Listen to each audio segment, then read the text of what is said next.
La inflación nos da un respiro con un IPC adelantado del mes de agosto que baja por primera vez en varios meses.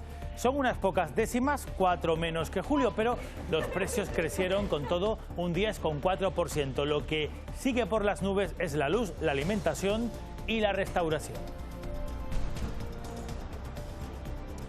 ¿Qué tal a todos? Muy buenas tardes. Tiene mucho que ver el precio de la energía, también sobre todo de los combustibles, en ese alivio, en esa pequeña bajada. Veremos a ver si se confirma dentro de unos días. El caso es que Pedro Sánchez, el presidente del Gobierno, va a comparecer, va a dar explicaciones. Aday Sánchez, Madrid, buenas tardes, por ese decreto de ahorro energético. Va a explicar los detalles. Sí, hoy mismo el presidente del Gobierno, Pedro Sánchez, ha solicitado, por petición propia de él, la comparecencia en el Senado. Allí tendrá un cara a cara con el líder de los populares, Alberto Núñez Feijóo. Será el primero después de que en reiteradas ocasiones desde el Partido Popular solicitaran la intervención del presidente del Gobierno. Aquí en el Palacio de la Moncloa también se ha celebrado hoy un Consejo de Ministros del que han salido diferentes medidas. Los líderes de la Unión Europea hacen frente común para intervenir el mercado eléctrico con la intención de controlar la subida imparable del precio de la electricidad, que está indexado al precio del gas. La próxima semana una cumbre de ministros de energía va a plantear ese cambio en las reglas del juego del mercado. Hoy hablaremos con uno de los sectores más perjudicados por esa carísima factura de la luz, las peluquerías. Antes pagábamos 60 euros, ahora pago como 100, 120 según los meses, pero sobre todo ha aumentado bastante. Hemos llegado incluso a pagar las luces para la tarde pagamos la luz y el agua del termo pues la usamos un poquito más fresquita. Más de 1000 personas han desaparecido mientras intentaban llegar a Canarias a bordo de una patera en la peligrosa ruta atlántica, y hablamos de los últimos meses. Ellos y otros desaparecidos son recordados hoy en el Día Mundial de las Desapariciones Forzosas. Las ONG quieren extender la protección, la atención también a las familias del desaparecido en contra de su voluntad. Gracias a estas gafas de visión nocturna usadas hace años en Afganistán, los soldados del Ejército del Aire han conseguido realizar un rescate en helicóptero en plena noche. Auxiliaron a un cazador en la zona de Inahuam, en Gran Canaria, sin más iluminación que la de la luna y las estrellas. El hombre fue trasladado hasta el Hospital Dr. Negrín, donde continúa en estado grave. El uso de este dispositivo es que podemos alcanzar zonas donde no hay ningún tipo de luz, como puede ser aquí en el caso de esta isla, en el centro de las montañas, desde las presas hasta cualquier tipo de barranco. Nos permite ver el ambiente para analizar y para poder ver la situación, si podemos llegar o no.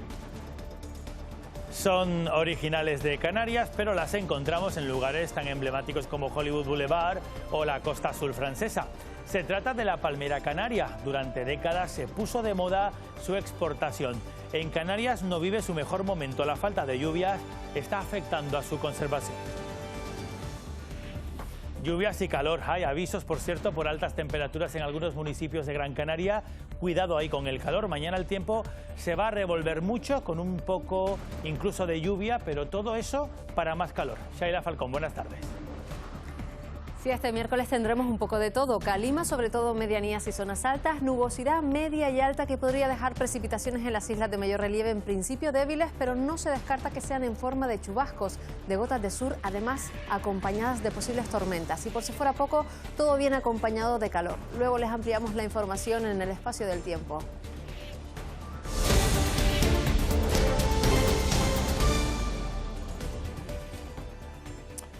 Como una auténtica montaña rusa, pero con tendencia a ir subiendo cada vez más. Lo van a ver enseguida. Miren cómo se ha comportado la inflación y el IPC interanual en los últimos meses, del 6,1% que se registraba, y lo tienen, el dato más bajo en el mes de enero. Nada más empezar el año hemos pasado por estos distintos hitos. Una sola bajada, ahí lo tienen, del 9,8 al 8,3 en el pasado mes de abril. Desde entonces, subida vertical hasta este mes de agosto, 10,4, ese es el dato adelantado del IPC. Aday Sánchez, aunque el dato es adelantado y siguen valores que, bueno, no vistos en los últimos 40 años. Aday. Sí, así es. Hoy se daba a conocer el dato del IPC en agosto. La inflación da una pequeña tregua, aunque continúa echando raíces en dobles dígitos y se posiciona en agosto en el 10,4%. Se reduce en 4 décimas respecto al mes anterior de julio y esto es debido a la reducción en el precio de los combustibles, aunque ahora también preocupa al Ejecutivo el precio de la electricidad, que continúa al alza. La inflación subyacente se posiciona en el 6,4%. Si el INE confirma este porcentaje, sería el más alto desde 1993, lo que se sitúa en un aumento de gasto para el bolsillo de los ciudadanos. Además, desde este punto también, Pedro Sánchez ha anunciado que van a pedir al Senado una comparecencia, algo que han realizado después de la intervención del Consejo de Ministros aquí por parte de la ministra portavoz Isabel Rodríguez. El presidente del Gobierno solicita su comparecencia ante el Pleno del Senado para informar del plan de ahorro y gestión energética y su perspectiva territorial, así como el debate económico y social del mismo. Bueno, esa comparecencia, de hecho, ya está registrada en la Cámara Alta, en el Senado. Pedro Sánchez, mientras tanto, ha sido convocado a una reunión con el canciller alemán, con Olaf Scholz, en busca de alternativas para llevar gas a la Unión Europea, evitando el paso obligatorio por Rusia. Sánchez llega a Alemania con un firme compromiso. Hay que tener en cuenta las interconexiones energéticas. El presidente de España asegura que la península ibérica posee las capacidades necesarias para crear una red de suministro. Acelerar dos tipos de interconexiones, las interconexiones eléctricas y las interconexiones gasísticas. Estas, lógicamente, compatibles con la apuesta por el hidrógeno verde que está haciendo Europa y que, sin duda alguna, está haciendo también la península ibérica. Sánchez recuerda que las conexiones energéticas de la península con Europa están por debajo del 3%, muy lejos de los compromisos que asumimos en la Comisión Europea. La península ibérica está dispuesta a aportar todas sus capacidades para ayudar a los países que más sufren el chantaje energético de Putin. España concentra el 30% de las capacidades de regasificación de toda Europa. El 30%. Y no podemos utilizarlas de manera total y completa como consecuencia de tener un cuello de botella. Por su parte, el canciller alemán asegura que la conexión con España y Portugal generaría estabilidad, además de conectar a la Unión Europea con otros mercados emisores. Además, ambos líderes han compartido la estrategia de seguridad nacional que han reforzado tras la invasión de Rusia a Ucrania. Bueno, pues muchos países europeos cada vez se suman más, dan por hecho que Rusia cierra este invierno la llave del gas. Ese gas que está más caro que nunca es lo que referencia el precio de otra cosa, de la electricidad. Y de ahí la prisa de la Comisión Europea ahora para cambiar las reglas del mercado que rompan esa dependencia. Alemania ha pedido, como acaban de ver, cooperación de los 27 socios europeos para afrontar un otoño y un invierno muy duro. Alemania no es optimista y asegura que se enfrenta a una amarga realidad. Con casi un 83% del gas almacenado, no espera que tras las labores de mantenimiento del gasoducto Nord Stream 1 se recupere el suministro. El presidente del regulador alemán espera que a partir del 1 de septiembre entre al menos un 20%. Ante este futuro incierto, el canciller alemán ha pedido trabajar para frenar el aumento de los precios del gas y la electricidad. Scholz asegura que las familias no pueden asumir esta carga y pide un esfuerzo colectivo y un cambio de modelo. La Comisión de la Unión Europea confirma que Bruselas está trabajando para reformar el mercado eléctrico en el continente. Von der Leyen considera necesario seguir el mismo camino que España y desligar el precio de la luz al precio del gas.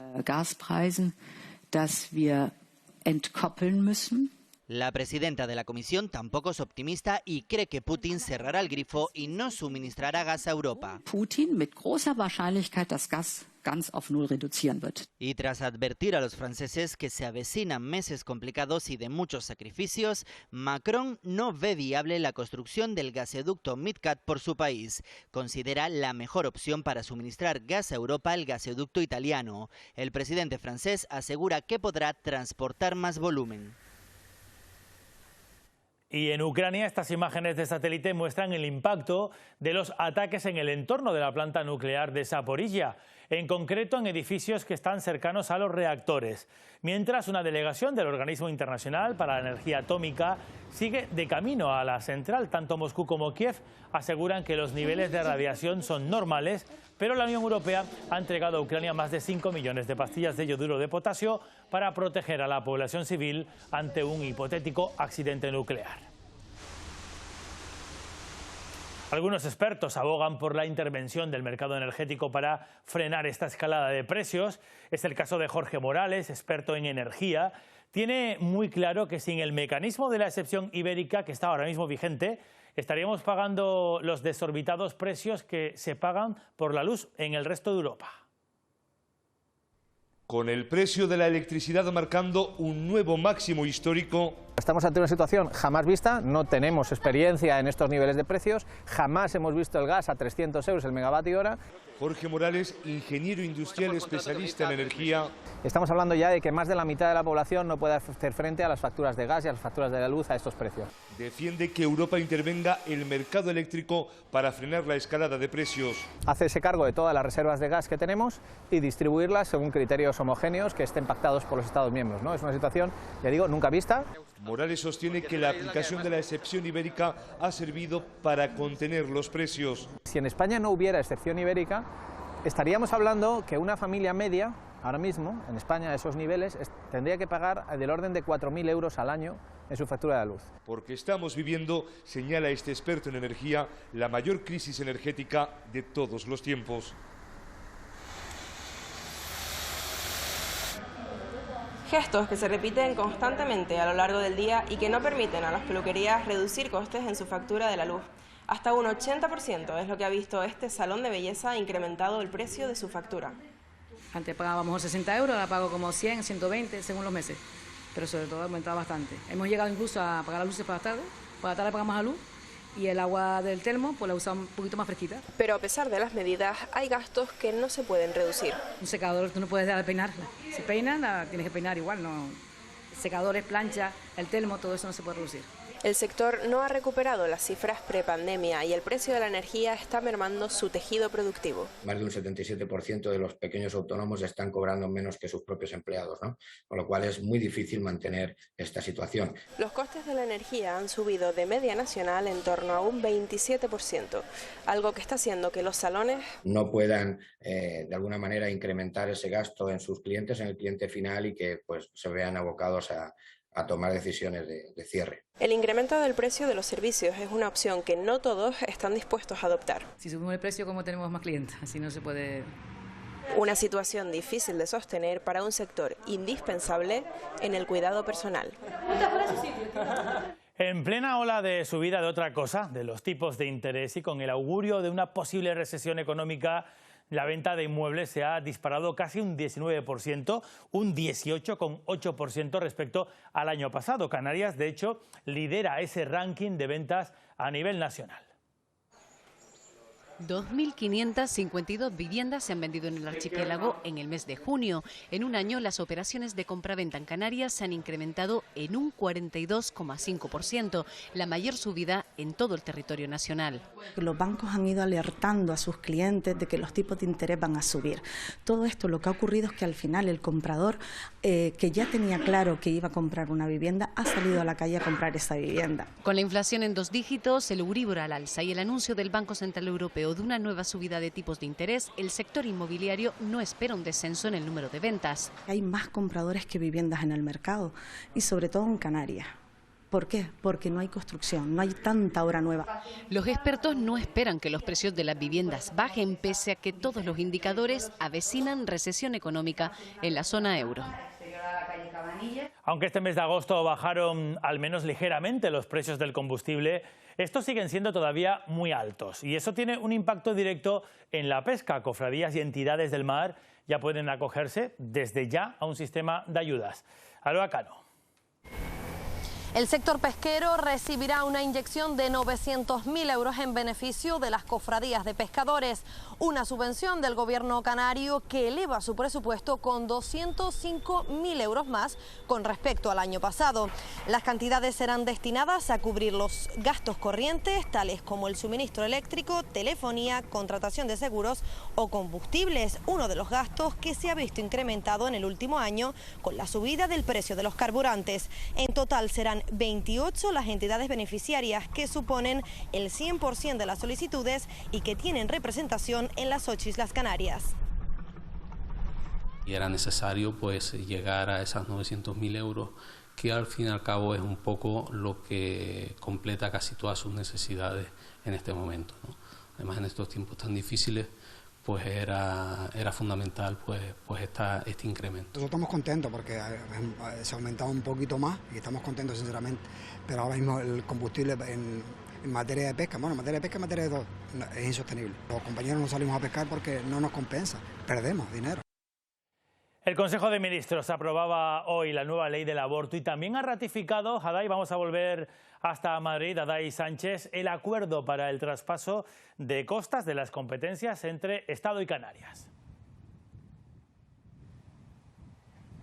Sí, así es. El Consejo de Ministros celebrado este martes aquí en el Palacio de la Moncloa ha estado presidido por la vicepresidenta primera, Nadia Calviño, en ausencia del presidente del Gobierno, Pedro Sánchez, que se encuentra de viaje oficial en Alemania. De ahí ha salido un Real Decreto Ley de costas que permite el traslado de servicios y funciones de esta materia del litoral a Canarias. Si todo sale bien, esta medida debería entrar en vigor el 1 de enero de 2023, como han acordado ambas administraciones, pero esta no ha sido la única medida que ha salido adelante, ya que ha salido también otra en materia de salud sexual, que permite que las menores de 16 y 17 años puedan abortar sin el consentimiento de sus padres. Ahora mismo, 8 de cada 10 abortos que se producen en nuestro país se llevan a cabo en servicios de la seguridad de la sanidad privada, algo por lo que el Ejecutivo quiere cambiar esta mente para que puedan producirse la mayoría de los abortos en la salud pública.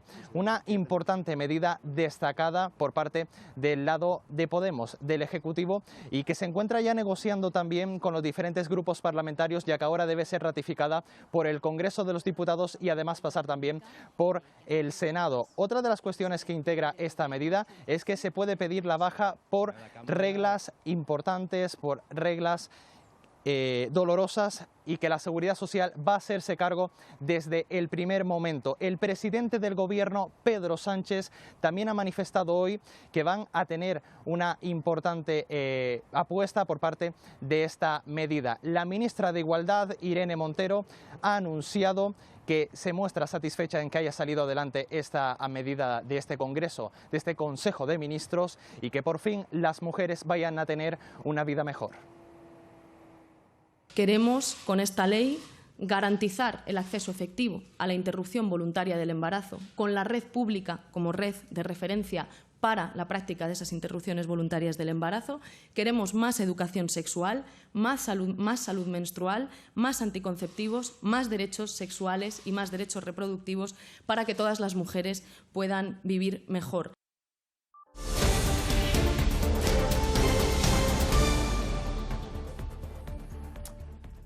Este martes es el Día Mundial de las Desapariciones Forzosas y Cruz Roja ha puesto la mirada en las más de 1.100 personas que solo el año pasado desaparecieron en patera durante esa dura travesía, la ruta migratoria que conduce hasta aquí, hasta Canarias, desde África. Hoy la ONG también pone el acento en otras víctimas, son las familias de esas personas desaparecidas. Este proyecto piloto de Cruz Roja deja cifras que impactan, y es que en las rutas migratorias hacia Canarias, en lo que va de año, han desaparecido más de 346 personas. La denuncia siempre parte de las familias que saben con certeza que ese viaje en patera se ha hecho. Estos familiares nos contactan porque saben que sus seres queridos han salido de un cierto punto en una fecha, pero no han tenido más noticias de ellos. Entonces nos contactan y nosotros tratamos de consultar todas las fuentes disponibles para darles toda la información disponible. Y 101 familias se han puesto en contacto con nosotros y han rellenado solicitudes de búsqueda y les hemos podido dar respuesta respecto de sus familiares. Los supervivientes juegan un papel fundamental, ya que son los que pueden constatar que esos desaparecidos viajaban en la patera y que por diversas circunstancias han acabado sin vida en el mar. Empezamos a investigar con todas las fuentes disponibles, los testimonios de los supervivientes, la información que nos dan los equipos de respuesta inmediata en costa, y son solo los supervivientes los que nos podrán decir que estaban en esa embarcación. El idioma y los trámites administrativos son los principales obstáculos para dar una respuesta a los familiares. El proyecto revela que el año pasado 1.109 personas desaparecieron al tratar de llegar en patera a Canarias. Canarias es la comunidad autónoma que lidera el ranking de denuncias por desapariciones. En 2021 se registraron más de 4.200 denuncias. La provincia de Las Palmas tiene una cifra que prácticamente dobla la de Tenerife. No sabemos exactamente cuáles son los motivos, habría que estudiarlo por parte de los distintos agentes. No existe un perfil concreto de persona desaparecida, pero las más propensas a ello son las que padecen alguna enfermedad mental y los niños. Los menores son los que suman el mayor número de denuncias y el mayor número de desapariciones. Y muchos de ellos lo hacen de manera voluntaria. A partir de los 15 años, pues parece ser que se vuelven insumisos al riesgo y deciden ausentarse de su hogar o de esos centros o pisos tutelados por la administración. Desde SOS Desaparecidos aseguran que muchas de las desapariciones entre jóvenes están motivadas por modas o retos virales de las redes sociales. Colectivos y asociaciones profesionales, también sociales de Gran Canaria, se solidarizan con la causa saharaui y piden que se haga efectivo el derecho de autodeterminación del pueblo del Sáhara. Apoyan una campaña que va a cerrar el próximo 24 de septiembre en la Plaza de Estaño, en la capital Gran Canaria. Actuarán grupos de música como Taller Canario de la Canción o Ida Susal. El cartel se exhibe en una de las guaguas municipales de la ciudad y la campaña, que también lleva aparejadas otras acciones, pretende oponerse a la postura del gobierno español en relación a la causa saharaui. La recogida de firmas en manifestación que contiene el no a la postura de Pedro Sánchez. No vamos a renunciar nunca a exigir que el pueblo saharaui tiene un derecho reconocido por las Naciones Unidas. Que no esté aquí, quien no está de acuerdo es lógico, pero que esté el área que representa Nueva Canarias, que es el de Solidaridad Internacional, es igual de lógico. Vamos con más asuntos. El volcán de La Palma ha afectado a todos los sectores económicos y sociales palmeros. El turístico ha perdido casi 5.000 camas alojativas en total. Este verano el turismo canario, también el peninsular, tiró del carro bien, pero el sector ya está pensando en lo que viene, en el invierno, cuando se espera una pérdida de la mitad, del 50% del mercado alemán.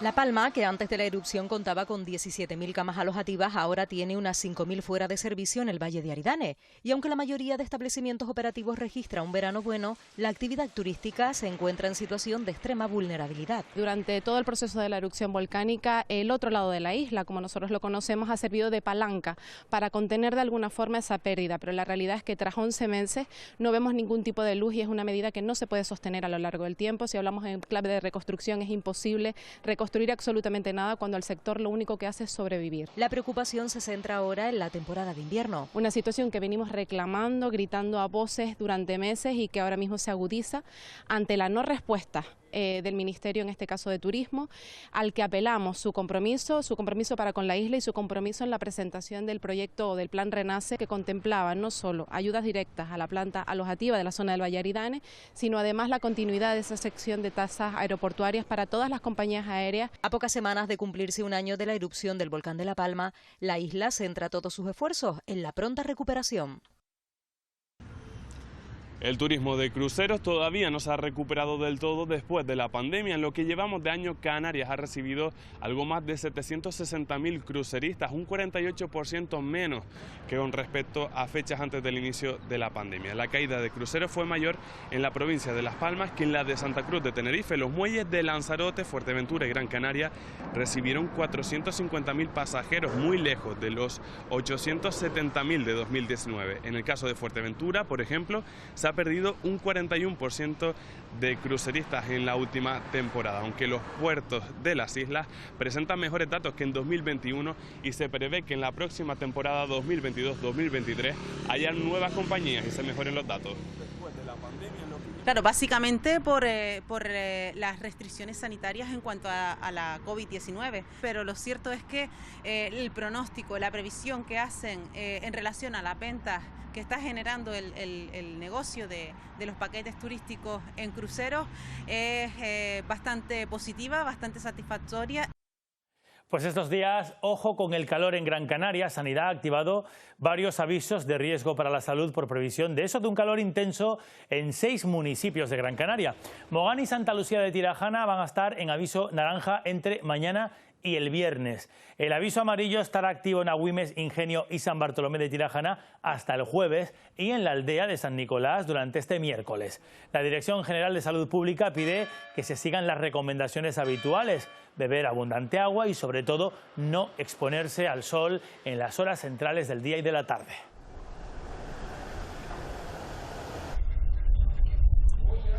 Hablamos ahora de vehículos eléctricos. En 2021 se vendieron algo menos de 1.500 coches eléctricos en toda Canarias. Son poquitos todavía, pero el parque móvil eléctrico tampoco para de crecer. Unos coches que pasan también muy poco por el taller, pero merece la pena saber cómo actuar en ese caso, porque también sufren sus averías. Casi todo es igual, aunque cuando arrancamos no suena un motor de combustión, y eso, además de una ventaja medioambiental que dan los coches eléctricos, es también un cambio importante que afecta a otros sectores, como los talleres de reparación. Debe tener una zona con sus EPIs adecuados para trabajar. Tiene que haber un operario preparado en este momento para manipular esos vehículos. Aunque en Canarias, por la poca presencia aún de los coches eléctricos, apenas 1.500 vendidos el pasado año, todavía no hay una fuerte demanda para las reparaciones mecánicas. Sí las hay para otro tipo de arreglos que exigen también importantes medidas de seguridad.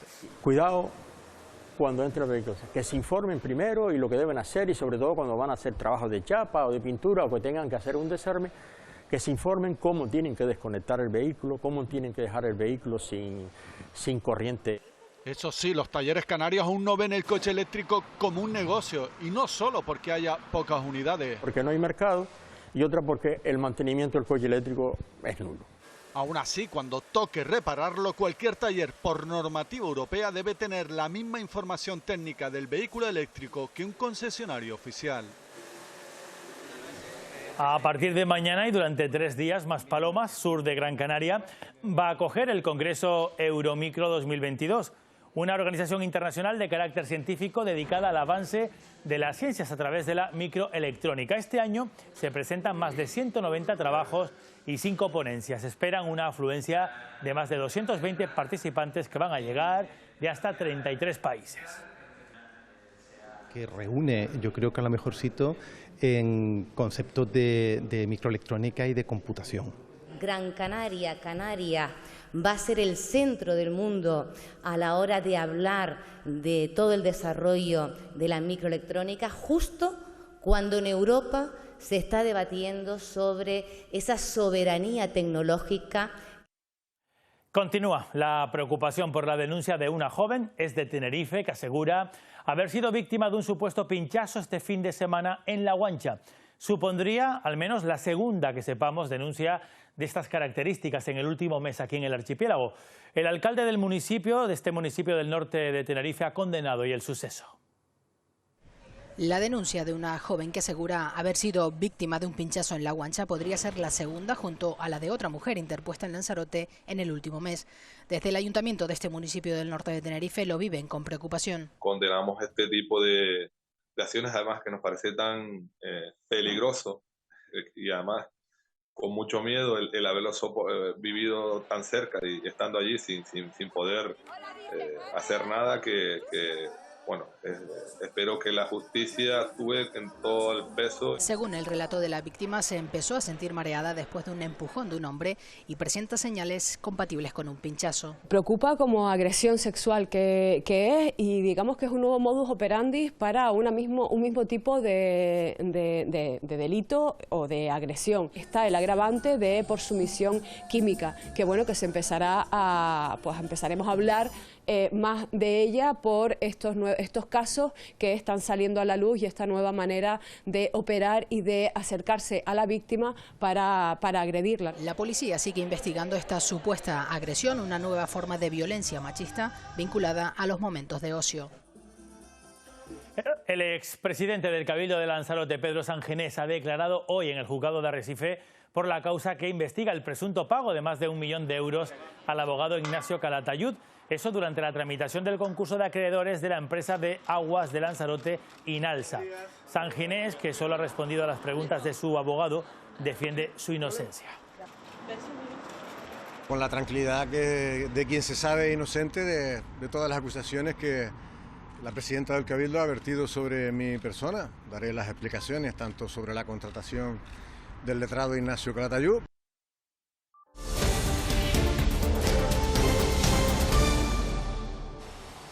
Esta mañana un menor de 4 años ha sido atropellado mientras cruzaba por este paso de peatones en la calle Juan Rejón, en la capital Gran Canaria. Todo ocurrió cuando el niño cruzaba con su madre. Un vehículo, al ver al menor, frenó en seco. Detrás venía otro coche que presuntamente no pudo moderar la velocidad, por lo que colisionó con el que había parado en el paso de cebra. El accidente provocó que el primer vehículo arrastrase al pequeño. El menor ha sido trasladado de urgencia al Hospital Materno Infantil. El niño cruzando con la madre, y la madre lo llevaba de mano, pasó el coche por detrás y iba al niño. Vi al niño en el suelo. Y la Policía Nacional ha detenido en Santa Cruz de Tenerife a un varón de 27 años como presunto autor de un delito de amenazas graves. El hombre se dirigió a un señor y a su hijo de 15 años con un fusil de aire comprimido y con un machete en la mano de grandes dimensiones. Según denuncian los vecinos, el hombre llevaba ya un tiempo alterando el orden en el barrio. Una vecina sí tuvo el valor de denunciar y de enseñarnos el vídeo, y a raíz de ahí pues, se inició un dispositivo de búsqueda, se localizó a esta persona, se la citó en comisaría y fue él voluntariamente, una vez avisado de lo que había con él, el que entregó directamente el arma, que le fue intervenido.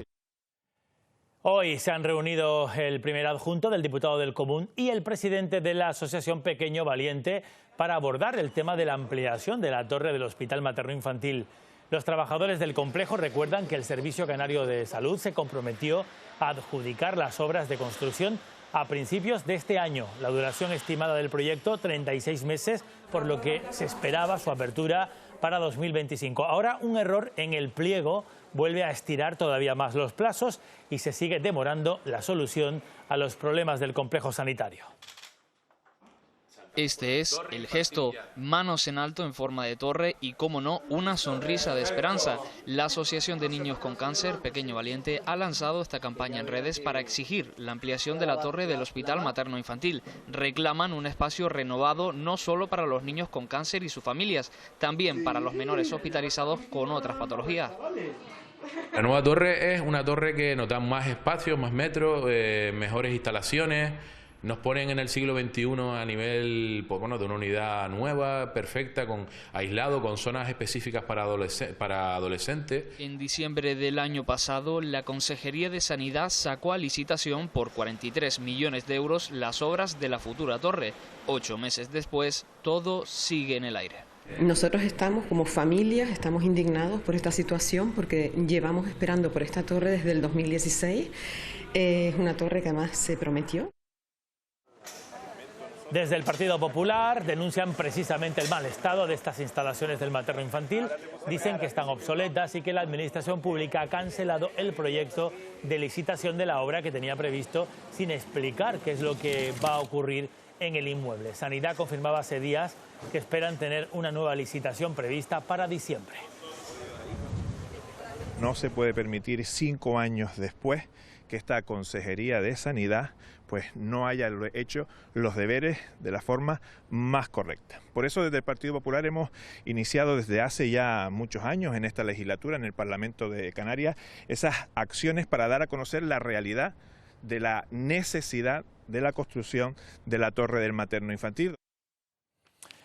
Hay hogares donde da incluso miedo encender la luz, darle al interruptor. Es lo que ocurre en un grupo de viviendas que está en el Cardonal, en La Laguna, en Tenerife. Subidas y bajadas de tensión les dejan sin luz y también sin aparatos eléctricos que se rompen una y otra vez. Y llevan en esta situación ya 2 años. Un total de 40 viviendas afectadas y decenas de electrodomésticos rotos llevan así más de 2 años. Ya en el confinamiento tuvieron problemas y ahí siguen remendando y no nos dan solución de verdad. El principal problema es la rotura de aparatos. 2 o 3 vecinos que se le han roto varios electrodomésticos, luego tengo un vecino también en uno de los bajos que se le baja todas las noches la palanca. Según los vecinos, los técnicos que han venido a revisar el tendido bajo estas arquetas les han dicho que debe ser sustituido por uno nuevo. Los vecinos denuncian que los cables están pelados y que si les cae agua se producen cortocircuitos. Por eso piden que tengan las instalaciones como nos exigen ellos que las tengamos nosotros. Desde Endesa aseguran que 2 averías puntuales fueron subsanadas sobre la marcha y que esta semana tienen prevista una revisión de la red eléctrica de la zona para examinar su estado.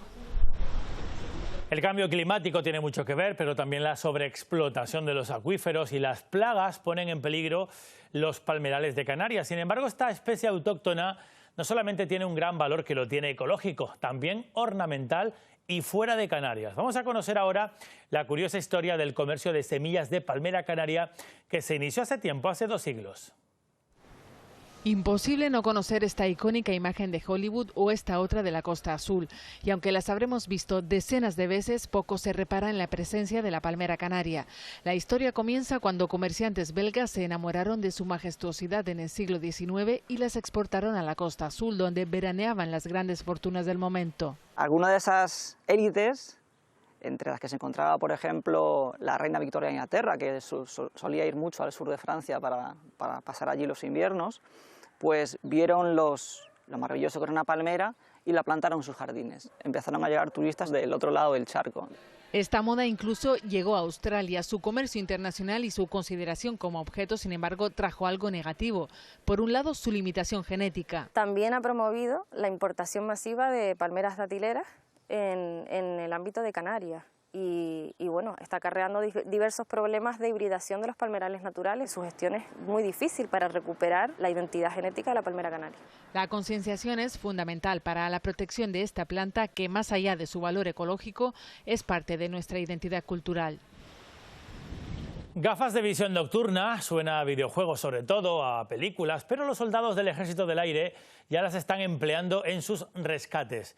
Gracias a estas gafas, en Gran Canaria por primera vez pudieron socorrer en helicóptero y en plena noche a un cazador herido en una zona de complicado acceso. Es noche cerrada, de fondo el Roque Nublo, una imagen que sería imposible de ver sin unas gafas de visión nocturna.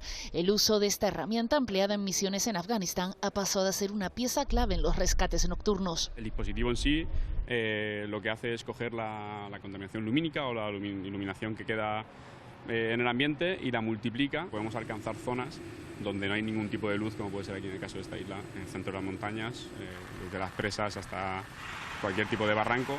Tuvieron que emplearlas la madrugada de este lunes. Una piedra cayó encima de una persona dejándola en estado grave en una zona de difícil acceso en el lomito de Taidía. Para acceder a él tenemos que coger campo a través, muy vertical, mucho desprendimiento. El rescate por tierra era imposible. Tuvimos que trasladarlo donde estaba, unos 50 metros para conseguir un punto seguro para el helicóptero, ya que estamos cerca del risco. Durante toda la misión tuvieron que emplear las gafas de visión nocturna. Necesitábamos ver en todo momento la montaña porque estaba muy próxima a la zona, para en caso de que hubiese alguna contingencia, pues poder salir de la zona. El hombre fue trasladado en helicóptero hasta el hospital Dr. Negrín. El escuadrón 802 del Ejército del Aire asegura sacarle el máximo provecho a este tipo de herramientas para poder llegar allá donde otros no llegan. Bueno, hay otras gafas, las de la realidad de verdad, que nos obligan a mirar al calendario que marca la vuelta al cole, que está ahí a la vuelta de la esquina. A las familias con escolares, paciencia, pero sepan que están a tiempo de que esa cuesta de septiembre no sea tan dura. Sin dejar de disfrutar de los últimos días de vacaciones, las familias ya viven pendientes del inicio de curso. Además de libros y uniformes, muchos se plantean cómo ayudar a sus hijos a volver a la rutina. Insuflarle energía, alegría. Ellos se adaptan mucho más rápido que nosotros. Mi hija es que ella lo pide, volver a su rutina. Un proceso de transición que para la mayoría de los alumnos resulta llevadero. La mayor parte sí que tienen ganas de volver, sobre todo por ver a sus amigos y porque bueno, el colegio y los centros escolares también son ambientes en donde no solo se aprende, sino que se pasa bien. Y que exige cambiar ciertas pautas. La semana anterior al inicio deben acostarse antes cada día y adelantar la hora de levantarse. Acostando a los menores 15 minutos antes y levantándoles 15 minutos antes para que así lleguemos al primer día de escuela y sea muchísimo más llevadero. También es recomendable reemprender las rutinas de baño, cena y lectura y por supuesto evitar el uso de las pantallas antes de acostarse.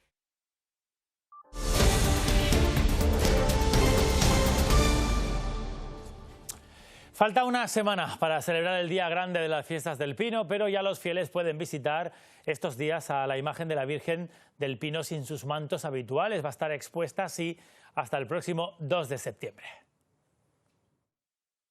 Desde el pasado 29 de agosto y hasta el próximo 2 de septiembre, la Virgen del Pino lucirá sin su manto habitual. Para todo aquel que lo desee pueda ver la talla de madera al natural.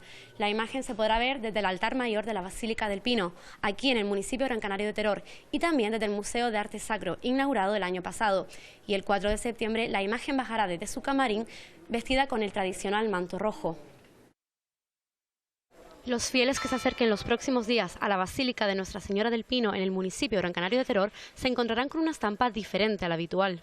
La talla de la Virgen del Pino permanece expuesta sin sus habituales mantos y joyas desde el pasado 29 de agosto hasta el próximo 2 de septiembre por motivos de conservación. Se hablaba de que una vez al año la imagen permaneciera en su talla sin los mantos por conservación, para que la talla se aireara y la madera también tuviera ventilación.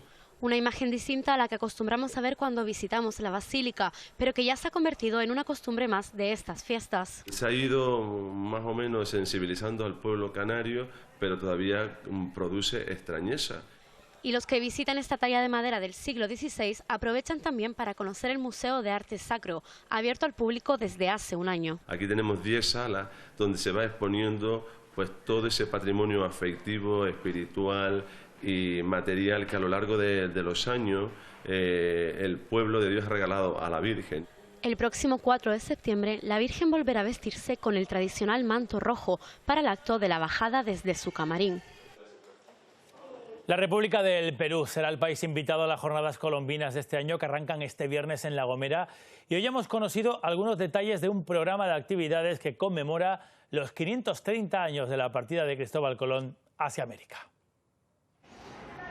Se presenta la 61ª edición de las Jornadas Colombinas tras 2 años de parón debido a la crisis sanitaria. Unas jornadas dedicadas que homenajean a la República de Perú y que tendrán como eje central el acto institucional el día 6 de septiembre. Unas jornadas cuyo calendario de actividades se extenderá hasta el 15 de septiembre, en el que se incluyen conciertos, charlas, la 9ª muestra de gastronomía y degustación de productos iberoamericanos. Un calendario de actividades que se realizarán en todos los municipios para conmemorar los 530 años de la partida del almirante Cristóbal Colón en su viaje de descubrimiento a América. Nosotros pretendemos con este acto reforzar todo eso que hoy está en riesgo, tiene peligro, como los ámbitos culturales, los patrimoniales, el entendimiento, la paz. Y por tanto queremos también situar a La Gomera, esto es muy importante, en el centro de la reflexión sobre los retos del mundo globalizado. Y ya conocemos el cartel oficial de las fiestas en honor al Santísimo Cristo de la Laguna en Tenerife.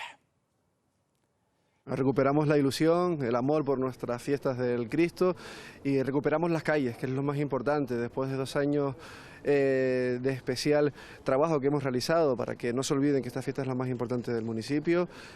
Volvemos hoy a hacer un programa cultural, deportivo, tradicional. Un cartel, obra del artista palmero Ismael Francisco Sánchez, con el que se anuncia la vuelta a las tradiciones tras 2 años de pandemia, el regreso de los conciertos, entre ellos el de la Orquesta Sinfónica de Tenerife, que va a volver a actuar en el escenario de la Plaza del Cristo. También vuelven los fuegos artificiales que cada año reúnen a miles de personas. Ven por aquí que yo te voy a... Bueno, y en la agenda deportiva parece que Armando Vallejo, a la Unión Deportiva Las Palmas, que juegue los lunes. Siempre, lo hizo ayer, ganó el partido, también se le da bien ese día a la afición, que fue en masa a ver ese partido de la Unión Deportiva. Casi 20.000 aficionados vieron los 2 goles de Marc Cardona y que suponen además que sea triunfo amarillo por 3 jornadas consecutivas, segunda jornada consecutiva, 3 partidos sin perder la Unión Deportiva Las Palmas. Después repasamos todas esas jugadas, esos goles. El Club Deportivo Tenerife quiere mejorar su situación, un solo punto en 3 partidos para los blanquiazules. Se buscan refuerzos y queda muy poco tiempo, apenas 55 horas, entre 2 y 3 refuerzos busca el conjunto blanquiazul. Y en baloncesto está a la vuelta de la esquina el Eurobásquet, empieza la selección española frente a Bulgaria el jueves. Hoy hemos conocido la lista definitiva de convocados. Sin un canario, el que estaba en la selección ya se queda fuera, Fran Guerra, pero sí estará un representante del Lenovo Tenerife, que será Jaime Fernández, que sí estará en la selección a partir del jueves. Bueno, muchas cosas en los deportes. Gracias, Armando Vallejo. Enseguida los deportes, luego tienen la previsión del tiempo.